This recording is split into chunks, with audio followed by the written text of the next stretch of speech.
Diretriz 2018.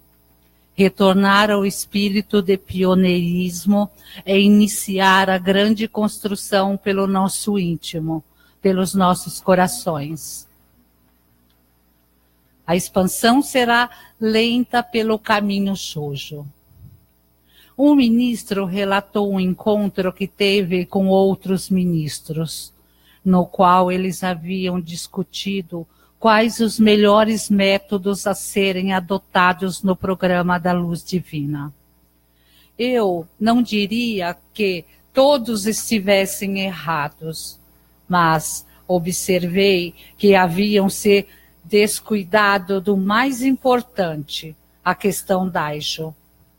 E Shoujo, percebi que o fio dos seus pensamentos tendia mais para Shoujo do que para Daijo.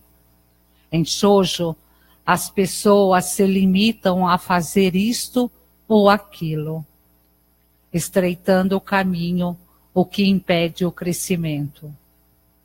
Como eu havia dito muitas vezes, no programa da Luz Divina, você deve manter uma atitude Daijo, que é larga e flexível. Falando de maneira geral, as pessoas que seguem o pensamento Shoujo não se expandem, ao passo que aquelas que seguem o pensamento Daijo poderão sempre fazer maiores trabalhos.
Aka amaharani kamitsumai nasu kamu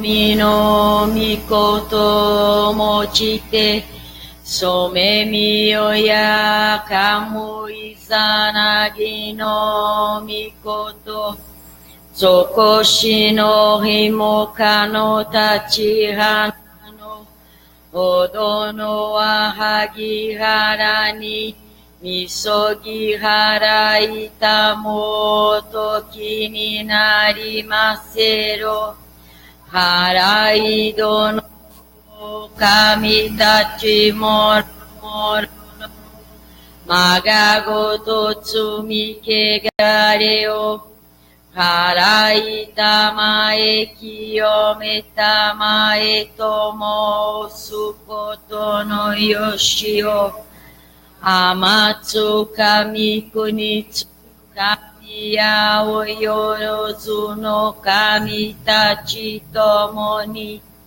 ame no fujiko mano mimi furita tete hikoshime Seto kashikomi momaosu Miroku o mikami mamorita mae sakirae tamae Miroku o mikami mamorita mae sakirae tamae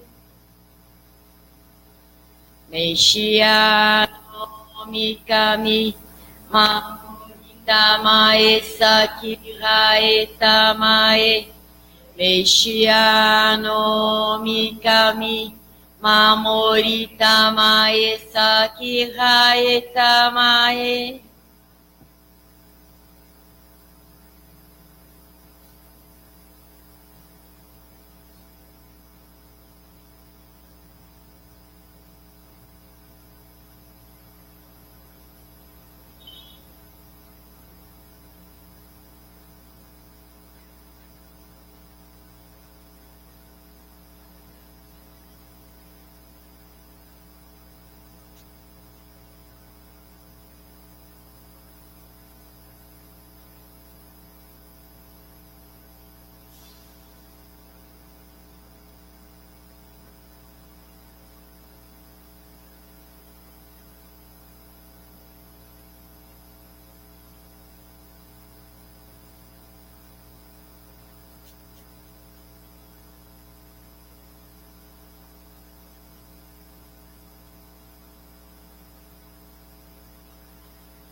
Kanagara tamachi haemase Kanagara tamachi haemase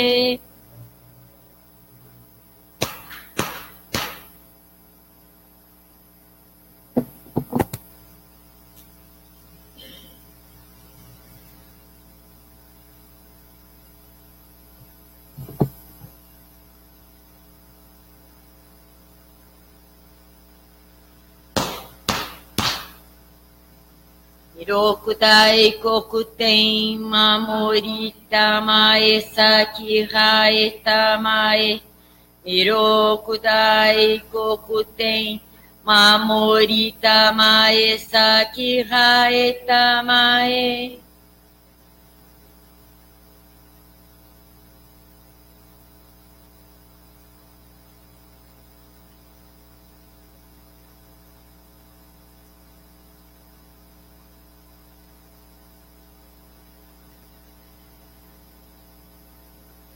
Kanagara tamachi haemase Kanagara tamachi haemase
Boa tarde a todos. O ensinamento de hoje, dúvida. A palavra dúvida não soa muito bem aos nossos ouvidos. Entretanto, representa o que há de mais importante. Com efeito, a dúvida pode ser considerada a mãe da civilização, pois foi ela que deu origem às novas filosofias, às novas doutrinas. Eis alguns exemplos. Não. Assim como também a ciência. O chinês Xu Tzu disse: a dúvida é o princípio da crença. De fato, entre as muitas palavras que desde tempos antigos foram ditas a esse respeito, estas são bem significativas. Eis alguns exemplos de dúvida. Por que razão a messiânica, uma religião nova, expandiu-se tanto em tão pouco tempo? Por que será que acontecem os maravilhosos milagres que são relatados nas experiências de fé? Como se explica que a construção do protótipo do paraíso terrestre, cujo grandioso plano é absolutamente inédito, esteja conseguindo dar passos cada vez mais firmes? É natural que surjam semelhantes dúvidas. Contudo, duvidar apenas não significa nada. Se as pessoas se dispõem a encontrar a chave desses mistérios, aí sim, a dúvida se torna realmente válida, pois, com tal procedimento, elas entenderão a verdade e aumentarão o seu discernimento. Aqueles que sempre têm dúvidas são pessoas progressistas e seu futuro é brilhante. Existem, porém, alguns que não têm sorte, que, embora sintam dúvidas, não encontram o lugar onde lhes possa ser mostrada a verdade. Por essa razão, ficam perdidos a vida inteira, acumulando dúvidas em cima de dúvidas. Podemos dizer que isso acontece com a maioria das pessoas, e entre elas deve haver algumas que fazem pouco caso das verdades pregadas pela nossa igreja, deixando-as passar despercebidas. São criaturas infelizes. Ao pensar em todos aqueles que, cheios de dúvidas, chegaram à messiânica e estão sendo salvos, vivendo atualmente banhados de alegria, concluímos que nada é mais construtivo que a dúvida. Assim, creio que puderam entender que se o homem não tiver capacidade de duvidar, ele é um ser imprestável. Portanto, é necessário ter a coragem de esclarecer as dúvidas. 21 de março de 51. Esse ensinamento veio bem a calhar hoje, porque muitas vezes as pessoas, quando se fala o nome messiânica, só pensa que existe uma. Só pensa, vamos usar o nome, só pensa que existe a Igreja Messiânica Mundial do Brasil. E não é verdade. No Japão tem mais de 100 igrejas diferentes. No Brasil tem algumas também, né, e já não é de hoje, é de longa data. Mas a principal, quando as pessoas chegam na Arte de Jorei, por exemplo, que perguntam qual que é melhor, e nós sempre dizemos, o melhor local é onde você se sente bem. Nunca dissemos que aqui, lá, acolá é melhor que outro. Nunca fizemos isso. Da mesma forma que as pessoas nos conhecem pela transparência. Então, se a pessoa tem alguma dúvida com relação à Arte de Jorei, nada melhor do que ela vir aqui, ou em alguma unidade, e perguntar para quem de direito, ou seja, para os ministros, para os próprios. Aliás, pergunte para os membros, que é até melhor, porque os ministros são suspeitos, né? Quando nós mostramos fotos da Arte de Jorei, mostramos aqui a sede, as unidades. Eu nunca postei foto aqui de uma igreja que fosse nossa, dizendo que fosse nossa. Eu não posto foto do Japão dizendo que a igreja nossa é no Japão. Como tem uns aí que estão, os estelionatários da fé que postam fotos como dizendo que são deles e é do Japão, é de outras igrejas. Então tem um monte de gente assim. Mas não é o nosso caso. Às vezes, a dúvida, como o Estama fala aqui, ela faz com que você se preserve em muitas situações. As pessoas foram doutrinadas de muitos anos para cá a serem cara crachá, sim, senhor, sensei. Só para falar assim. Não questionam, não perguntam, mas por que é assim? Onde está escrito? Todo Meixo Sama fala sobre isso. Ninguém faz isso. Então, alguns questionamentos vêm surgindo para nós na Arte do Jorei. Primeiro, se nós somos messiânicos. Somos messiânicos, sim. Seguimos Meixo Sama. Outras pessoas perguntam, Mas como somos messiânicos, nós não seguimos o Kyoto Sama? Porque nós seguimos Meishu Sama. Mas como se vocês não vão ao solo sagrado? O solo sagrado é onde você está. E não é porque tem nome de solo sagrado que é sagrado. Né? Existe um bairro, acho que é lá em Mirassol, que a Sandra contou. O bairro chama Solo Sagrado. É o mais boca quente que tem lá. É o mais barra pesada que tem lá, é o Solo Sagrado. O cara entrar e ficar. Não falou? Né, Sandra? Chama Solo Sagrado. Então, assim, as pessoas são muito... Hoje, não há uma busca de conhecimento. Não leiam um livro, não leiam ensinamento, não pesquisam. Não vão atrás para saber por que é assim, por que é assado. Né? Não buscam. São facilmente manipuladas por pseudo-religiosos, pseudo-ministros, pseudo-padres, pseudo-pastores, pseudo qualquer coisa. Só porque a pessoa tem um título, ou diz que tem um título, ou se auto-otorgou um título, ela conta 1001 histórias mirabolantes das revelações que tiveram, e as pessoas acreditam. Ninguém questiona nada. Né? Daí as pessoas vão entrando cada vez mais num poço sem fundo, entram em profundo sofrimento e não entendem o verdadeiro sentido da obra de Meishu Sama. O termo messiânico vem de Messias, né? Mas isso surgiu há anos atrás. Isso vem... Nossa! Existe um movimento judaico chamado os judeus messiânicos. E daí? Aí uma pessoa falou, nossa, eles têm o Ricari. Não, meu amigo, não tem o Ricari. É o termo judaísmo messiânico. É uma outra linha judaica. Aí uma vez... Uma pessoa fala assim, reverendo, descobri que Antônio Conselheiro era messiânico. Lá na Guerra de Canudos. Ué, por quê? Porque eu vi um artigo dizendo assim que Antônio Conselheiro era considerado o líder messiânico daquele povo sofrido do Nordeste. Falei, meu amigo, isso quis dizer que ele era considerado o salvador daquelas pessoas que estavam sofrendo. Ele era o líder que veio conduzir para tirar do sofrimento. Não é que ele era o líder messiânico, não é porque tinha o Ricari. As pessoas confundem ser messiânico, ou um líder messiânico, com ser messiânico da igreja messiânica. Né? Sendo que o tema é muito mais profundo que isso.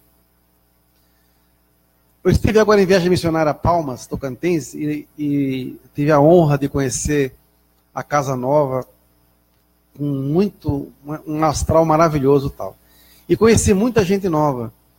E é incrível como as pessoas que estão chegando lá, tem um sentimento de servir gigantesco. Para a pessoa receber o Ricari lá, é 30 dias de jorei. Tem que ser 30 dias de jorei. Nesses 30 dias, coisas vão acontecendo. Então, tem pessoas que me procuraram lá, desesperadas para receber o Ricari. O que tem que fazer? 30 dias de jorei. Ah, eu já estou no 14º, só falta 16. Gente contando, fazendo contagem regressiva, porque viram em poucos dias a sua vida ter mudanças. Você vem uma vez na igreja, quer ter milagre? Pode até ter, mas depois? O milagre tem que se sustentar. E ele acontece por quê? Porque você se elevou espiritualmente e mereceu o nível do milagre. Eu encontrei pessoas que estavam meio afastadas e já voltaram ativas. Durante anos, durante 1 ano e pouco, pedia a Meishu Sama todo dia uma oportunidade de trabalho. E dedicava. Eu falei, calma que a hora vem. De repente veio o emprego. Ficou super feliz, cheio de graça, mas de coisa e tal. Aí agora disse, como se afastou um pouco, está imensamente triste. Porque está sentindo seu emprego uma prisão. Eu falei, faça uma carta para Meishu Sama novamente. Aí eu não tenho coragem. Eu fiquei 1 ano e meio pedindo, e agora que eu estou aqui revoltado e insatisfeito, eu vou fazer outra carta. Eu falei, por que você está insatisfeita? Porque você dedicou até onde você quis. Alcançou a graça no nível que você quis. Estacionou a parte espiritual e estacionou a parte material. É impossível a pessoa evoluir materialmente se ela não evoluir espiritualmente. Se ela evoluir materialmente, alguma coisa errada tem. Ou também pode ser um mérito de ter passado, mesmo que ela não tenha mérito nenhum. Mas é um tempo, depois cessa. Mas, independente disso, muitas pessoas vivem uma falsa ilusão do sucesso. Alcança um patamar gigantesco e de repente quando cai doído. Porque não tem a sustentação espiritual. evolua espiritualmente, ganhe força espiritual e, consequentemente, você vai ganhar força material.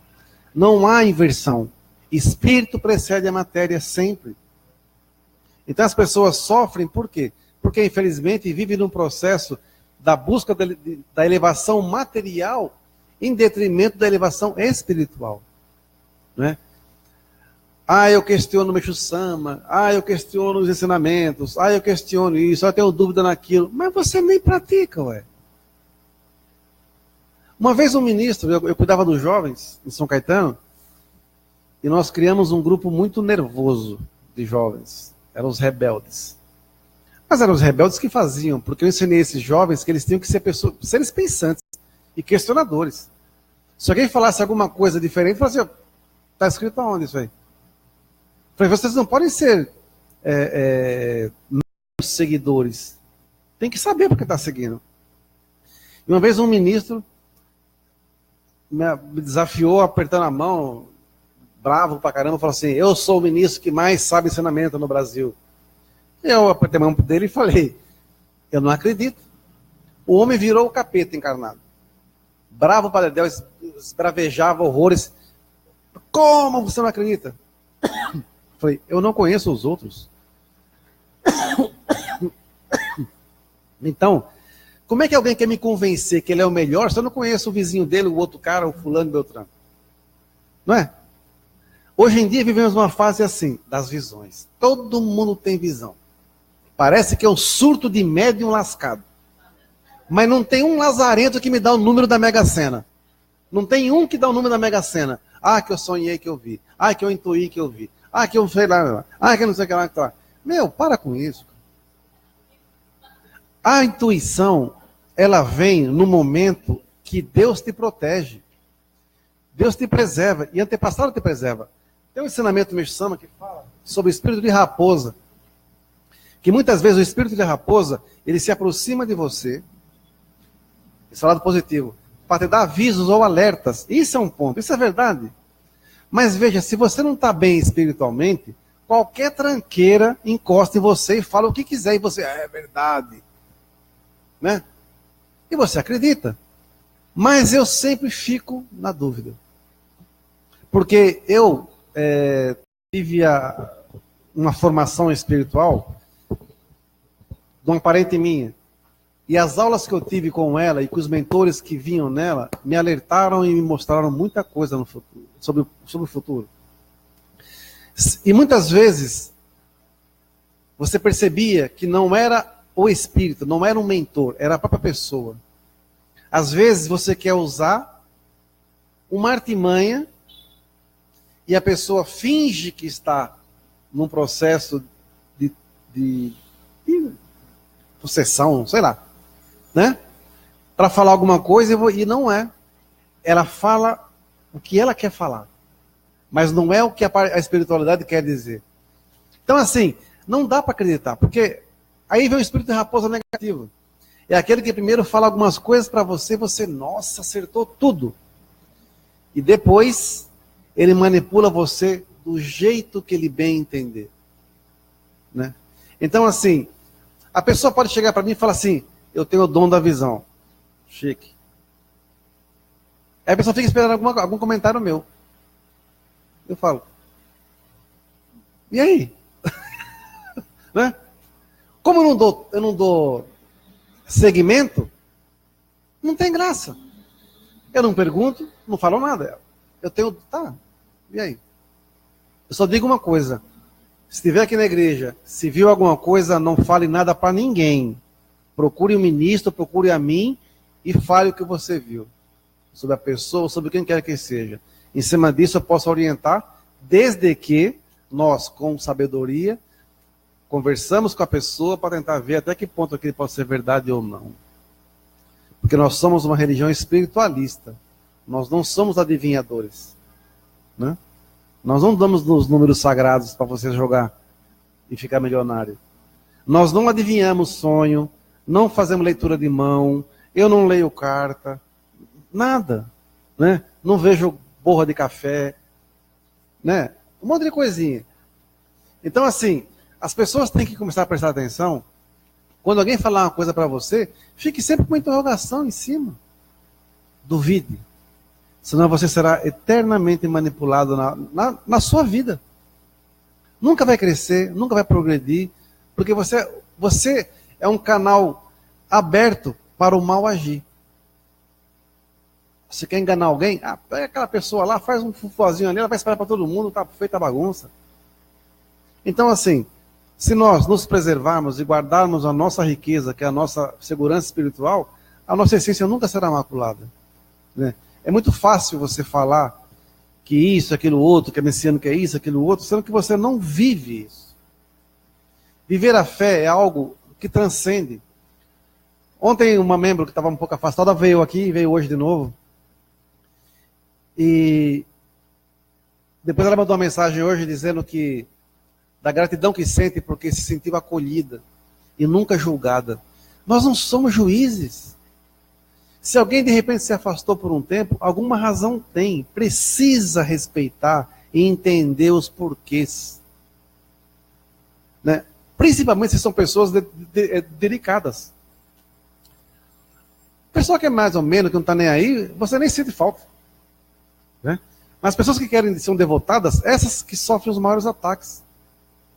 Porque são essas que o mal quer. O mal não quer aquele que não faz nada. Aquela deixa para quem gosta. Então, assim, nesse processo todo, não compete a nós julgarmos se a pessoa aí, não, tá vendo, bem feito é castigo, tá vendo? Que isso é besteira, quem somos nós para julgar? Esses dias eu vi uma postagem que extrapola o nível da usurpação de poder. Uma pessoa fez uma pergunta sobre se Meixo Sama criou uma religião. Aí falaram do Cristo, do Buda, que isso, aquilo outro, que não foi criado, que isso, aquilo outro. Uma pessoa escreveu bem assim, fez uma divagação e escreveu: não se preocupe, Meixo Sama se equivocou nessa época. O cara fala que Meixo Sama se equivocou. Falei, caraca, Meixo, eu estou rezando para o homem errado. Eu tenho que rezar para esse peão aí, porque o cara deve ser muito mais forte que o Meixo Sama. O cara chegar nesse nível. Então, assim, esses especialistas em Meixo Sama são as pessoas que suscitam muito mais dúvidas na cabeça das pessoas do que verdades. E quanto menos conhecimento a pessoa tiver, mais manipulada ela é. Quanto menos instrução ela tiver, mais fácil ela é vítima de enganos, de atropelos e tudo mais. Porque eles não questionam. Nós somos da arte do jorei. Nascemos para ganhar dinheiro? Não. Se fosse assim, a gente estava lá ferrado. Né? Nascemos com um propósito, que talvez nem a gente saiba direito ainda qual é. Que é levar o quê? O evangelho de Meixo Sama a todos os povos de maneira transparente, sem vícios, sem imposições, sem opressões, sem nada. Só que isso incomoda muita gente. Mas já não é problema nosso. Nós só podemos entrar nas casas que nós fomos convidados. Nós não podemos entrar em local algum que você não foi, por favor, entre. A saúde, a paz e a prosperidade só vão entrar na sua casa se você permitir. Aí você fala assim, poxa, mas eu quero que entre. Não, você não quer que você entre. Como eu não quero? Claro que eu quero. Não, você não quer. O que não permite que isso entre na sua casa? Devido às suas palavras, suas ações e seus pensamentos. Né? Por isso que nós temos que nos vigiar constantemente. E quando alguém falar alguma coisa contra nós, pensem, duvidem.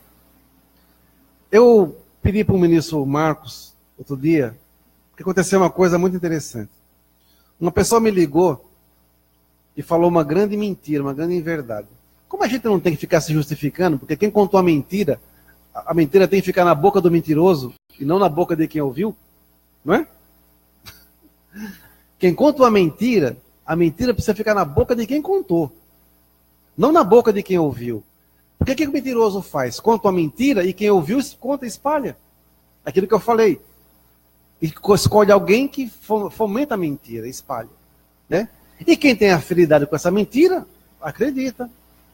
Quem não tem, fica meio assim. E quem tem plena certeza que isso é uma mentira, nem dá trela. Né? E começou tudo com uma frase assim: procure o reverendo Dorival, porque ele se vende por qualquer coisa para expandir a arte do Jorei. Essa foi a frase. Né? É lógico que eu, como bom escorpião, uma pessoa santa, meiga, né? super tranquila, lógico que eu virei um salto mortal carpado 3 vezes no alto. Né?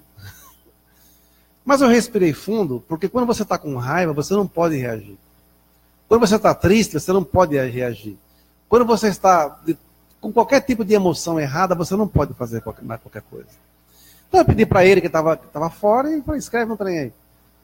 E ontem aconteceu uma outra situação também, que foi até cômica, e encalhou, né? Então ele escreveu um artigo muito interessante que diz assim: quando eu vejo e ouço palavras como essas, eu me lembro de uma frase que a minha diretora me disse há pouco tempo. Sabe, Marcos, existem eventos e acontecimentos em nossas vidas que, se não são bênçãos, são libertações. Desde que abrimos a arte do Jorei, quantos foram aqueles que vieram em busca de tirar vantagens e tentar ganhar algo com a fé alheia? Quantos se apresentaram como carneiros devotados e dedicados, mas era apenas um disfarce por baixo daquela imagem de anjos? Existiam verdadeiros tigres, prontos para dar o bote e arrasar quem viesse pela frente. Aqui eu mudaria tigre, porque tigre é um animal lindo e maravilhoso. Eu colocaria logo uns coiotes aqui, né? Porque está mais para coiote, ou aquelas hienas carniceiras, do que para tigre. Outros buscaram de alguma forma negociar os sentimentos e a vontade da arte do Jorei, oferecendo mundos e fundos, mas também só queriam de alguma forma tirar suas vantagens sem o menor sinal de respeito a Deus e Meixo Sama. Uma das pessoas até hoje criou um movimentozinho que explora horrores usando uma terapia da Moa como se fosse uma criação deles e só eles sabem ministrar Jorei. E cobram horrores para dar um curso para enganar os incautos. Né? Para fazer isso aqui é melhor fazer reiki, que é muito mais correto. Título, é claro, que muitos vieram sim em busca de títulos. Poder, soberba, vaidade, e com isso enganar e usar os membros e associados das igrejas da arte do Jorei. A vaidade chegou a tal ponto que, vendo que não conseguiriam seus intentos, resolveram abrir núcleos se utilizando da bondade e inocência da arte do Jorei. E logo em seguida vinha o desligamento, pois em nome da fé, uma nova visão e modelo de doutrina estava nascendo. Mas na verdade era de olho nos donativos. É interessante a forma como tudo isso aconteceu. Creio que não.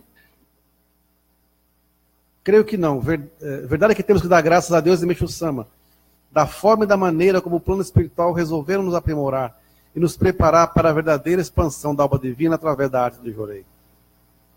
Aprendemos a comer pão de frios, o pão de frios que o dinheiro podia comprar. Aprendemos a fazer cultos e orarmos, mesmo quando faltava membros e frequentadores. Até os mais amigos, mais queridos, pulavam fora do barco da salvação, pois o êxtase do vamos brincar da fé já estava passando.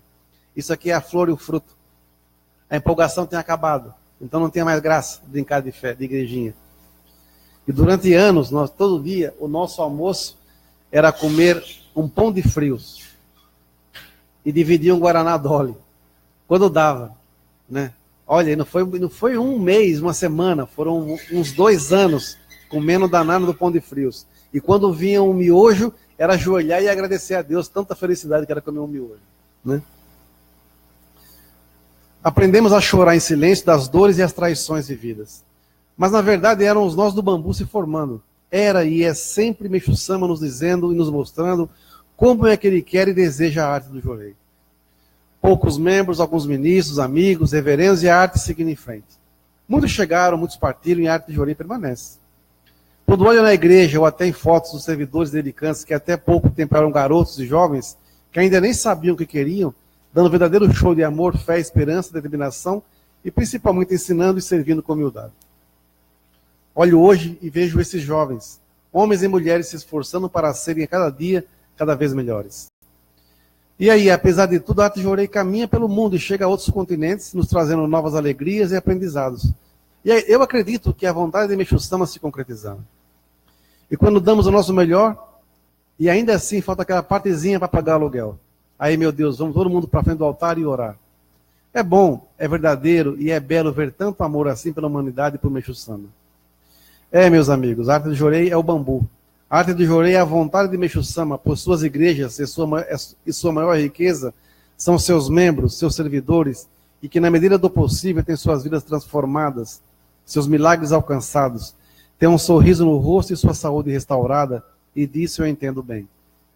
A arte do Jorei é um presente de Deus e Meixo Sama para todos, e por isso agradecemos a cada aprimoramento e a cada aprendizado e percepção vivida com coisas e pessoas. Mas agradecemos pelos que ainda estão por chegar e também por aqueles que já partiram, como o Sr. Jorge Ornelas, e amigos muito, mas muito queridos mesmo sabendo que iam partir para o plano espiritual. Mesmo nessa hora, pensaram na arte do Jorei, assim como o nosso querido Takeshi. Não dá para falar de todos, mas cada um deles estão em nossos corações. E assim, com muito amor, continua a dedicar no plano espiritual por um reino do céu na terra. Né, Pinese? Pinese era um frequentador muito doido de São Caetano, que realmente era uma peça rara, né? Mas grande, enorme. E quando sentava para receber Jorei, era 3 minutos. E quando tinha que chorar, ele chorava copiosamente e era muito, muito forte. São por essas e outras que, centralizadas em Deus e Meixo Sama, certos de que o caminho ainda é longo e muito temos o que fazer pelo nosso semelhante, é que digo, não queiram comprar a fé e o sentimento da arte de Jorei. Para nós, a expansão não se faz a qualquer preço. Nós não vendemos e não abrimos mão da maneira e da forma como levamos a sério a fé em Meixo Sama na arte do Jorei. Não nos vendemos e não nos entregamos ao desvario da fé sem legitimidade moral e fraterna, e nos mantemos firmes em uma doutrina raciocinada com a fé, que quer e deseja a união de todos sem nos envolvermos com aquilo que para os outros é normal. A arte do Jorei não se vende e não é negociável, assim como a nossa fé centralizada em Deus e Meixo Sama. Isso não é um desabafo ou crítica, ao contrário, é um agradecimento a Deus e Meixo Sama por tanto ensinamento. Muito obrigado, Meixo Sama. Isso, Marcos Gomes, da arte do Jorei. As pessoas hoje, quando falam, algumas pessoas julgam a gente de acordo com o seu caráter, né? Então, nós não nos vendemos. Por isso, quando alguém falar alguma coisa, é bom duvidar. A pessoa fala, né? Duvide. E tem dúvida? Liga para cá, ou vem pessoalmente, vem perguntar. Não é mais fácil do que ficar sofrendo pelos cantos? Ou então espalhando boatos que não são verdadeiros? Muitas vezes também, as pessoas se confundem quando misturam amizade com missão. Eu vou para aquele lugar ali porque o ministro, o fulano lá, o doido lá é meu amigo, eu tenho que seguir ele, senão vai ficar chateado. Aí ele vai para o inferno, tu vai junto. Vai lá comer um pirãozinho junto. Né? Aí depois reclama. São escolhas. Eu dei uma aula ontem para o pessoal da Argentina e falei isso muito em Palmas. Tudo em nossa vida são feitos de escolhas. O caminho A, o caminho B. Não tem outro, não tem atalho. Na espiritualidade não tem atalho. Ou é bom ou é mal. Não tem mais, eu sou mais ou menos bom. O que mais ou menos bom? Tem mais ou menos doce? Mais ou menos salgado? Mais ou menos amargo? Ou é ou não é? Né? Meixo Sama é mais ou menos gente boa? O capeta é mais ou menos mal? Não dá. Então as pessoas, mas respeitando as escolhas, tudo é nível de fé. E muitos não têm fé. Estão numa fé. Ter fé é além. É além. Com certeza, todos nós, ao passarmos por sofrimentos, dores, desamparo, temos dúvidas se Deus está conosco ou não. Mas quantas vezes, ao estar aqui no altar, ao sentar sozinho na frente de Deus, só vocês dois, a desabafar, às vezes até xingar mesmo, dar uns tapas na mesa, mas é só você e Deus, não precisa de plateia. Sabe aquelas pessoas que quando morre um parente, que durante a vida foi um cão chupando manga para esse parente, pai, mãe, o que quer que seja. Aí quando morre, se descabela, aquele remorso lazarento na beira do caixão, lágrimas, é um rio que vai descendo, de tanta lágrima que está rolando, um desespero. Mas ele vai dizer, pô, mas não é verdadeiro isso, isso é encenação. Né? Para quê? Para o povo ver? Para dar ibope? Nossa, fulano se emocionou tanto, como sofreu? Mentira! Virou as costas, estava lá tomando um também para poder agradecer a morte do caboclo lá, ué. Né? Muitas vezes as pessoas vivem de imagens. Não adianta, como eu falei no começo, eu postar uma imagem de uma igreja do Japão lindíssima e dizer arte do Jorei. O nego vai deduzir o quê? Que é uma igreja nossa, né? Aí tem um Zé Ruela que mora numa favela, bota uma foto do Japão pensando que é lá, ué. Vai lá conhecer. Se sobreviver na quinta passagem. Né? As pessoas são muito enganadas hoje. Mas porque elas querem milagres instantâneos. Não existe milagre instantâneo. Milagre não é miojo. Pensam que Deus é bobo. Pensam que Dai Coco é corrompido por um docinho. Não funciona assim. A graça vem porque você mereceu. Né? Na minha palestra de sábado, eu coloquei um trecho que eu digo assim, o que é uma graça? A graça é quando você está lascado, ferradão, aí de repente Deus te dá sementes. Aí você recebe a graça. A gratidão é o quê? É você plantar essa semente, regar todo dia e cuidar para que ela germine. Isso é gratidão, porque você cuidou do que você recebeu. Mais do que isso, que é o merecimento, que é o mérito, é a sua colheita. A colheita vai ser o resultado da sua gratidão, né? Da sua oração, e você vai colher. Só que você pensa que acaba aí? Não. Você tem que separar um pouco para devolver para Deus o que você recebeu.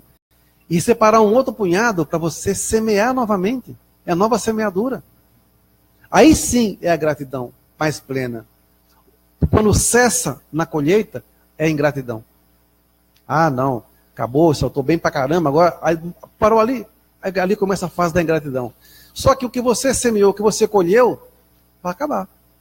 Aí depois você volta a sentar no banquinho, chorar, Deus, me chama, pelo amor de Deus, estou arrependido, eu sei que eu errei. Joga uma ladainha da bexiga lá e sabe que não é verdadeiro o que você está falando na frente do altar.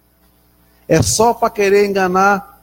É um dar uma de miguezinho com Deus para ver se ele acredita nas suas lágrimas, não é assim? Quem já viu, quem já conviveu com pessoas viciadas, sabe que o arrependimento é constante nele. E é constante porque ele se arrepende, depois chora, promete, nunca mais vai fazer isso, até o dia seguinte. Né? Ou que dura uma semana no máximo. Porque é assim, tem as recaídas.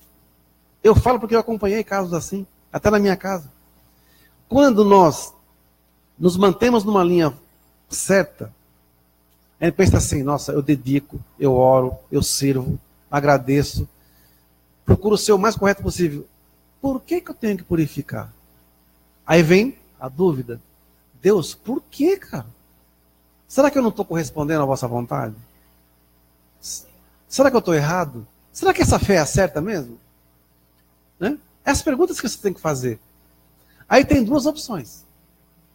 Ou você é perseverante na fé, ou você desiste. Que é mais fácil, né? É mais fácil. Vai arrumar uma igreja que é mais fácil você rezar, que ninguém vai te encher o saco. Vai meditar. Fica zen. Né?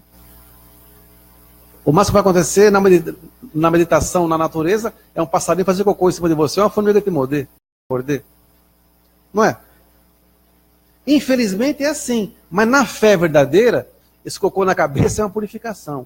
E a picada de formiga é um alerta para alguma coisa que você está deixando de ver. Talvez seja um alerta para uma cobra que quer te picar. Né? Nós, muitas vezes, perdemos grandes oportunidades porque nós somos covardes. Nós desistimos muito facilmente das dificuldades. Deus está te testando. Persevere. Porque quando passar essa fase, ninguém derruba você. Falar de fé é muito fácil. Mas falar da fé que você vive é outro esquema. Somos messiânicos, ministramos, jorei com alegria, dará lá e tem milagre. Qual foi o milagre que você acompanhou? Que graça você tem? O que você viu acontecer? Ah, bom, sabe, mas né, então, né? Uma experiência de 1900 e tralalá, eu contei, não. Estou perguntando, não vamos muito perto. No mês passado, você viu algum caso diferente? Ah, o ano passado você viu algum caso diferente? E nos últimos 5 anos? Então, assim, não adianta você falar de uma fé lá de trás. Aquilo que aconteceu lá atrás, ela tem que ter vindo para quê? Para te dar caminho, estrutura para você caminhar, força e incentivo. O que tem lá na frente pode ser um lodo, pode ser um brejo, pode ser um pântano, mas a tua fé está muito sedimentada. Você vai saber como ultrapassar qualquer fase difícil da sua vida, porque você tem preparo para isso, você tem estrutura para isso, você tem força para isso e tem proteção de Deus no seu caminho, né? Ou será que é porque eu ultrapassei um pântano ferrado, eu não vou encontrar outro na minha frente logo mais? Eu fiz muitos anos atrás, quando eu era kardecista, nós tínhamos um grupo de teatro no centro, que era um asilo também. E uma vez nós íamos fazer uma peça de teatro para os velhinhos do final do ano. E era sobre os 3 reis magos. Eu lembro que eu acho que eu levei mirra. E nesse ensaio e tudo mais, antes disso, o diretor era um cara que era um diretor de teatro mesmo. E ele foi voluntário nesse processo. E ele fez uma coisa chamada laboratório. Laboratório, o que é? Você tem que vivenciar as emoções ou situações daquilo que você vai fazer. E eu não esqueço que ele mandou a gente fechar os olhos depois do relaxamento, e nós temos que imaginar que nós estávamos atravessando areia, um terreno com areia, depois um terreno cheio de espinhos, depois um terreno cheio de caco de vidro, depois um terreno com fogo, água, e por fim chegaria numa fonte de água que está morrendo de sede, estava no meio do deserto. E a gente tonto, tudo criança, tudo jovem, tudo lá, ai, ui, ai. Aí ele chamou um dos atores lá, que já era profissional, e mostrou como é que era o negócio. Misericórdia, bicho. Era cada beliscão, você está passando por espinhos agora. E como é que vocês vão passar no meio de espinho assim, ui, ai, ui. É um caminho de espinho. Era cada beliscão, ele pegou um prego e o cara, aí berrava mesmo. Por quê? Tinha que sentir as emoções que você está do local lá. Aí todo mundo olhou para ele assim, vocês vão repetir. Falei, lascou, vamos sair daqui tudo para o hospital, né? Porque tinha o vidro, tinha o caco, tinha o fogo, né? Mas ele nos ensinou uma coisa. Quando você for fazer alguma coisa, vivencie, entenda o que você vai fazer. Aprofunde o seu conhecimento. Ministrar Jorei não é só levantar a mão, não. Ler ensinamento não é só abrir um livro e ficar lá. Às vezes só está os olhos, a boca babando e o corpo, e o espírito está lá, Deus onde está. É só para fazer média, sou um leitor assíduo de ensinamento. Não é. Né? Aí você pergunta a pessoa, você está lendo o quê? Hã? Eu estou lendo... Estou lendo um ensinamento muito bom. Sobre? Nem sabe. Então assim, as pessoas vivem... As pessoas, às vezes, querem mostrar, por exemplo,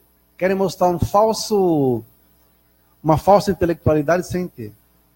Um falso conhecimento sem ter. Várias outras situações, né? Porque elas não aprofundam. Quando eu digo que nós estamos ministros, nós ainda não somos, porque estamos em formação, eu não estou brincando. Eu não sou um reverendo ainda, eu estou um reverendo. Eu estou em formação, né? Então, nesse processo todo, eu tenho que aprofundar muito meu conhecimento, minhas buscas, minha prática, para que eu seja, daqui a uns 30 anos, um reverendo digno do Meixo Sama. 30 anos, você vai estar aposentado. Para quem vai estar aposentado? Aqui não é a mecânica mundial, aqui é a arte do Jorei. Aqui só aposenta quando morre. Ou a pessoa com idade se torna um inválido. Ou eu vou deixar passar a experiência de pessoas com mais idade. A ministra Suema na Argentina tem 74, 75 anos. Isso aí já está com 70 e tralá. A dona Alice, que nem ministro tem 70 e tralá. Você vai prescindir de pessoas que têm um conhecimento desse? O senhor Deus tem quantos anos? 70 e poucos anos. Mas com o amor que ele tem de servir, nos ensina cada vez que vem aqui, através do seu modo de dedicar. Né? Então, assim, como prescindir de pessoas assim? Quantos ministros e reverendos se aposentaram e ficaram a escanteio? Quantos pioneiros estão morrendo em vida porque não têm vida? Sendo que a experiência que eles têm pode ajudar tanta gente, como conselheiro. Ou se ficar só na nave ministrando Jorei. ou sentar para conversar. Quando eu estava nesse asilo que eu frequentava como espírita, nós éramos jovens, adolescentes, acabava a sessão, nossa aula de domingo, ia todo mundo ficar perto dos velhinhos lá, tomando café com eles, ouvindo história. Eu conheci um senhor lá que ele era filho de escravos. Filho de escravos, pensa. Ele já era velhinho. Ele contava cada história riquíssima. Como prescindir de experiência? Não é? Então, assim, muitas vezes as pessoas são jogadas de lado como se fossem imprestáveis. E pelo contrário, o auge delas está ali. O auge delas está ali. Né? Eu digitei um outro trecho de um material de 89, de um reverendo já falecido, que ele fala assim, que entra um pouco sobre quando falam que a arte de Jorei não é messiânica, que a arte de Jorei, aliás, a arte de Jorei seria o quê então? Nós seríamos o quê? O clube de carteado, jogar truco, jogar dominó? Não dá, não tem, né? Qual o caminho concreto para a concretização do universalismo? Segundo o nosso mestre, devemos abrir nossas mentes e nosso coração a todas as pessoas e ideias que possam ser úteis num sentido amplo e universal. Venham de onde vierem. Isso equivale à prática da tolerância em todos os aspectos. Só para saberem, eu atendi um casal lá em Tocantins, eles são bandistas. O rapaz, ele é pai de santo. E recebeu Jorei e ficou doido. Que luz é essa? Que energia maravilhosa é essa? Né? Nós não vamos atrás de ninguém. As pessoas vêm. Né? Na prática, de que forma essa prática no dia a dia dos messiânicos? Esse espírito de tolerância deve ser exercitado em todos os níveis. No lar, por exemplo, devemos fortalecer a compreensão e o respeito entre marido e mulher, pais e filhos, irmãos, pois nessa postura contribuirá para que o lar se transforme mais rapidamente num mini paraíso, pleno de harmonia e amor. Isso vale também para o ambiente de trabalho e é ainda mais importante no âmbito social, no nosso relacionamento diário com todas as pessoas. Essa é uma postura que pode ser assumida por todos os religiosos ou não. O homem contemporâneo parece bastante carente de compreensão e respeito mútuo. É verdade. E no nosso caso, como somos religiosos, é ainda mais importante. Como discípulos de Meixo Sama, é fundamental que nos empenhemos sincera e decididamente e nos mantemos abertos e tolerantes, aguardando com paciência a atuação do nosso mestre, para que possamos prosseguir todos juntos na tarefa comum de construir um mundo ideal, onde a saúde, a prosperidade e a paz estejam ao alcance de todas as pessoas. Eu atendi um senhor lá que ele é Rosa Cruz. É maçom, é um estudioso de várias religiões. Eu estava lendo um material que é feita uma comparação da religião Bahá'í com a linha que Meixo Sama ensinou. E eu quis achar depois do que eu tinha lido e não achava nem nada. Quando eu falei Bahá'í para esse senhor, nossa, aí lascou. Por quê? Ele tem um grande amigo dele, que é o único mestre Bahá'í que tem lá em Tocantins. Eu falei, poxa, eu queria muito conhecer esse senhor. Trocar ideia, queria saber, né? Aí, no dia seguinte ele voltou e falou assim, reverendo, já falei com meu amigo, a hora que o senhor quiser pode ir na casa dele, eu quero marcar um almoço, como é que o senhor quer fazer? Porque também quer lhe conhecer. Eu falei, gente, eu não tenho tempo. Eu não tive tempo de conhecer esse senhor. Para conhecer essa linha da religião Bahá'í. E é muito interessante.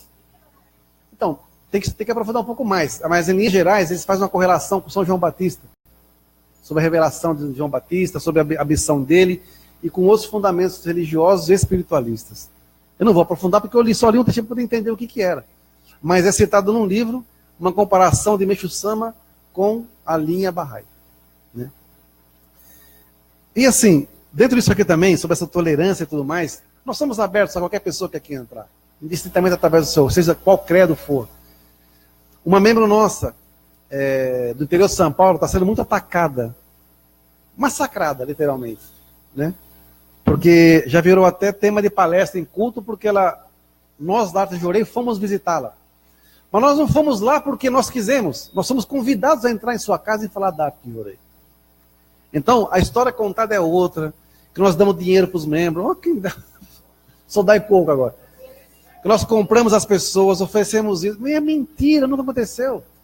Além do que, o ministro de lá ainda disse que eu vou lá para pedir perdão para ele. Perdão do quê? Né? E, fora isso, a frase que não sai, que diz assim, você podia ter entrado em qualquer religião, você podia ter virado um bandista, macumbeira, espírita, sextonoye, qualquer coisa, menos da arte do jorei. Ou seja, você como messiânica poderia ser qualquer outra religião, menos messiânica. Nós somos messiânicos. O problema é que muito ministro, muito religioso, não é. Só tem um título, só tem um Ricardo no peito, ou uma medalhinha, né? Mais nada. Então, assim, a opressão virou uma coisa que o Meixo Sama condena em seus ensinamentos. Um cerceamento da fé, da liberdade das pessoas. Daqui a pouco você vai ter que dizer, olha, eu fiz uma despesa para minha casa, eu comprei isso, está tudo bem ou quer que tire alguma coisa? Eu vou comer tal coisa, posso? A marca da comida, a marca do arroz, a marca do feijão, a marca do café que você vai ter que tomar. As pessoas esqueceram que elas têm livre-arbítrio. E nós, da arte do jorei, não entramos em local nenhum que a gente não seja convidado. E ser convidado não significa que você vai se vender. Né? Por amor a Meixo Sama. Quando se fala em messiânica, imediatamente vem à tona a ligação com o jorei. Na verdade, a atividade de administração e recebimento da luz de Deus não é uma consequência da existência da entidade religiosa, mas sua fonte geradora. Foi para expandir e levar a todos os povos do mundo o legado de Deus ao fundador, que ele instituiu a entidade religiosa. A base de tudo, portanto, é o jorei. A transmissão da luz de Deus diretamente ao espírito da pessoa que a recebe é, portanto, a atividade básica e característica do exercício da fé messiânica. Mas em que medida essa fé é capaz de dar suporte a qualquer provação, sofrimento ou adversidade? Edificar, através das experiências adquiridas com a prática diária e constante do jorei, uma fé consciente, inabalável, que traga a segurança de se estar trilhando o verdadeiro caminho, é o objetivo final do ingresso na fé messiânica. Sem o jorei, não será possível edificar o paraíso terrestre, preconiza Meixo Sama. Mas simplesmente reverenciar a Deus, elevar as mãos e ministrar jorei, será um comportamento compatível com a expectativa divina com relação a nós? Jorei significa, em essência, milagre. E tornar-se instrumento de Deus na manifestação de resultados superiores à capacidade humana é a missão inerente a todos nós, discípulos de Meixo Sama. Dificuldades sempre surgirão no nosso dia a dia particular e na obra divina como um todo. Mas a certeza de que as provações e dificuldades são, na verdade, provas de amor de Deus e instrumentos para o nosso aperfeiçoamento, como veículos para a concretização do plano divino. O estabelecimento do paraíso terrestre deve nos trazer alento, esperança e forças. Eu atendi uma moça, conheci uma moça lá em Tocantins. Ela é veterinária e ela trabalha em fazendas, cuidando dos bichinhos lá. Ela é autônoma. E ela disse que ela não perde a oportunidade de ministrar jorei em quem quer que seja. Vai na casa, vê os bichinhos lá e vê o do fazendeiro, ou alguém parente, vê que não está bem, e já oferece uma oração, um jorei, e todo mundo está recebendo, está tendo milagres. Até de um caso de uma pessoa que estava desenganada, mandou as fotos, a pessoa já está andando. Nem isso fazia. E a história dela é danada, porque ela é separada, tem 2 filhos, os filhos agora, faz pouco tempo, foram morar com o pai, em outro estado. E ela está sempre rindo, sempre rindo. E ela teve o corpo dela todo queimado. E ela está sempre rindo. Eu falei, qual o segredo da sua felicidade? A vontade de fazer as pessoas felizes. E ela só encaminha pessoas assim. Pessoas que também querem fazer outras pessoas felizes. Interessante, né? Tem problemas? Claro que tem. Mas ela não tem tempo de ficar sofrendo. Porque ela tem que fazer as pessoas felizes. Uma lição de vida maravilhosa. Mora a 300 quilômetros lá de Palmas. E conversando com ela, tem um terreno enorme, reverendo. Assim que tiver uma condição, vou abrir um trem lá. Para ajudar as pessoas. Né? E a graça que ela teve, porque ela estava sem dinheiro para poder ir para Palmas. Então surgiu uma oportunidade de fazer um atendimento. E ela recebeu um dinheiro. Nisso aí ela pegou uma van e veio para Palmas. Eu falei, você está ficando aonde? Eu falei, na casa da minha, meu sistema tão bom. É mesmo nova, deve ter o quê? 2, 3 meses mesmo. Meu sistema tão bom que minha cunhada mora na rua de trás. Né? Então, assim, não dá para explicar. Tipo assim, todos nós temos problemas. Mas o foco não é o problema. Não é? O foco não é o problema. Quer mudar de vida? Dedique. Quer sair do problema? Dedique. Torne o problema pequeno, não ele maior que a sua vida, que o seu propósito. Outro dia a pessoa veio falar assim, reverendo, falaram isso. Eu falei, para, meu. Essas pessoas, isso não é meu foco. Como eu falei antes, quem profere uma mentira, a mentira tem que ficar na boca de quem fala, não na boca de quem ouve. Né? A pessoa não falou isso aí, deixa que a pessoa, não é problema dela. Eu vou ficar preocupado com. Eu tenho mais o que fazer. Tem pessoas para cuidar. Tem igrejas para dar apoio, para dar suporte. Somos todos, estamos engatinhando ainda na fé. Estamos engatinhando na fé. Se nós nos prendermos em fofocas, em dúvida se é quem nasceu primeiro, o ovo ou a galinha, nós nunca vamos dar um passo além da nossa capacidade. Nós sempre vamos ficar presos naquele quadrinho porque é a nossa zona de conforto. Bem ou mal, eu estou lascado mesmo, daqui eu não saio, porque eu posso ficar pior, ou não pode acontecer nada. Né? Então, as pessoas corajosas dão um passo além. Tá ruim aqui, mas quem sabe ali seja melhor. Eu posso até afundar um pouco mais. Mas se eu não persistir e dar um passo além, eu nunca vou saber achar um chão firme para mim, para que eu possa pisar. As pessoas acham que hoje, porque eu sou reverendo hoje, eu nunca passei perrengue, nunca passei esses tormentos todos, essas dúvidas na fé. E até hoje eu passo de vez em quando. Mas hoje está bem menor. Porque a fé criou uma crosta nas minhas costas. Né? Me deu um respaldo que eu aprendi a crer em Meixo Sama. Eu não acredito em Meixo Sama, eu creio. E sei que ele está atrás de mim aqui, mas também está na minha frente, está do meu lado, está no meu coração. Isso é que conta. Eu não posso impor essa fé às pessoas que estão aqui ou estão nos assistindo. Essa fé é individual, porque a salvação é individual. Ah, eu creio em Jesus, que ele vai me salvar. Não, porque se crê tanto, por que não faz o que ele ensinou? Ah, que eu sou budista, não, fica zen, fica aí, faz nada, mentira.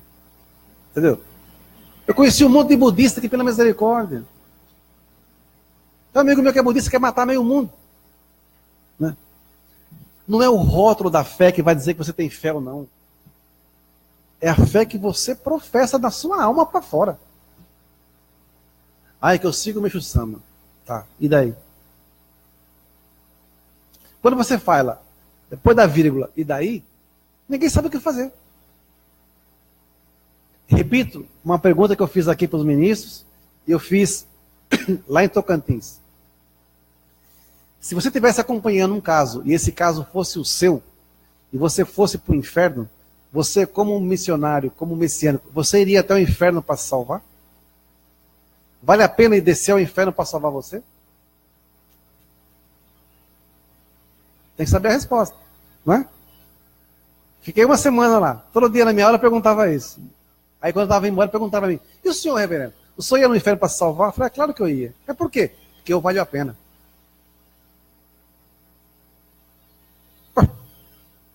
Se eu não achar que eu não valho a pena, eu estou fazendo o que aqui, ué? Eu vou no inferno me salvar assim porque eu valho a pena. Eu posso investir em mim, que eu posso confiar no que eu vou fazer. Isso não é presunção. Isso é fé. E eu não preciso me preocupar se eu vou ou não para o inferno. Eu tenho que me preocupar em ajudar o mundo a não entrar ou a sair de lá. O resto vai ser mérito. Se o meu sistema achar que eu tenho que ficar lá em cima, belezinha. Tocando arpinha com o seu Adelcinho, né? Se tiver que ficar lá embaixo descendo um sarrafo meio mundo, vamos ficar lá como guardião também, não tem problema não. Onde tiver que ir, eu vou com a maior alegria do mundo. O servir, ele não pede, ele não mede, ele não diz onde você vai. O servir, ele é amplo. Sirva. Essa é a nossa missão. E quando tiver dúvida, procure. Vejam, não tenham medo de perguntar as coisas para nós. Nós não temos medo de responder. Se alguém falar alguma coisa, levanta a mãozinha e pergunte. Quem falou? Onde está escrito? Né? Posso perguntar para eles lá, se é verdade? Obrigado a todos. Que Deus os abençoe. Sábado, sexta-feira, nossa limpeza para o culto mensal. Sábado, nosso culto mensal. Dia de agradecer. Às 17 horas, para não esquecer, porque mudou o horário. Né? Nós vamos agora também no teu horário de verão, fica mais fácil para as pessoas de outros estados e países assistirem também. Né? Sejam todos muito abençoados. E quando virem ao culto, venham com a alma preparada para receber o alimento que Deus vai lhes oferecer. Não venham com a alma cheia de tranqueira, não. Não vale a pena. Ou assim, entrou com a alma cheia de tranqueira, deixa no anexo e abra para que Meixo Sama os abençoe. Obrigado a todos e uma boa missão.